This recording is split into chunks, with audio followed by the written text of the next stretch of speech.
2 menit, Bapak dimulai saat berbicara, silakan. Baik, terima kasih. Sebenarnya persoalan penyelesaian SDA dan energi selalu harus menyeluruh dari hulu ke hilir.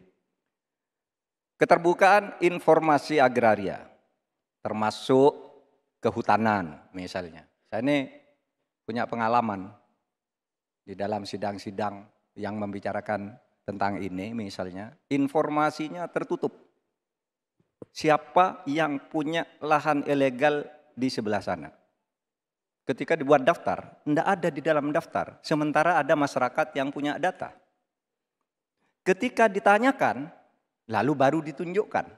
Jadi penyelesaiannya tidak bisa menyeluruh, karena kemudian atas nama keterbukaan informasi publik, mereka katakan ini rahasia.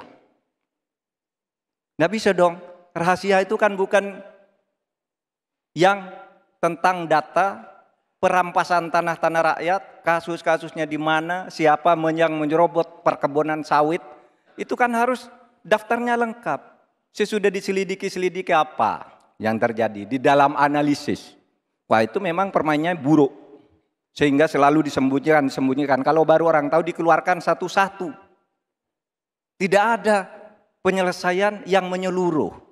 Nah, oleh sebab itu ini menjadi penting bagi kita keterbukaan.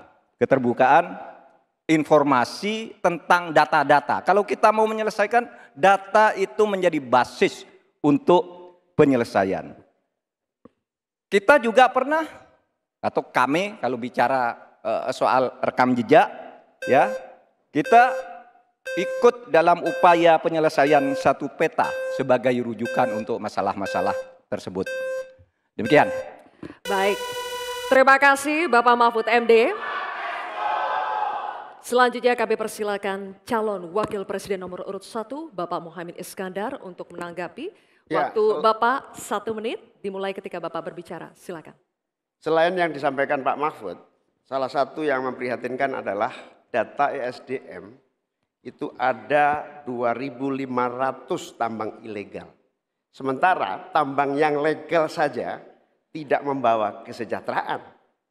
Dan kita menyaksikan dalam proses penambangan dan bisnis tambang kita, hilirisasi dilakukan ugal-ugalan, merusak lingkungan, ada kecelakaan, tenaga asing mendominasi.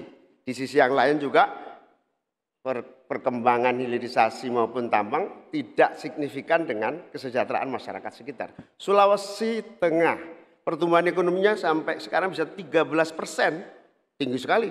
Tapi rakyatnya tetap miskin dan tidak bisa menikmati. Hilirisasi apa yang mau kita lakukan, sementara ilegal juga terus berlangsung. Lanjut, demikian. Terima kasih. Baik, terima kasih Bapak Muhaimin Iskandar.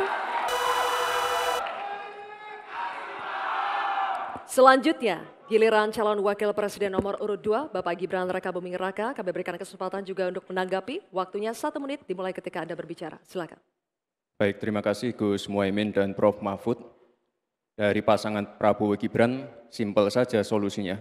IUP-nya dicabut, izinnya dicabut, simpel.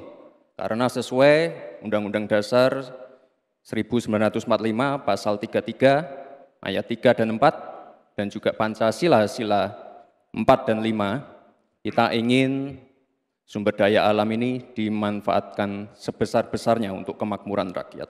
Dan juga kita harus menjalankan Permen Investasi nomor 1 tahun 2022.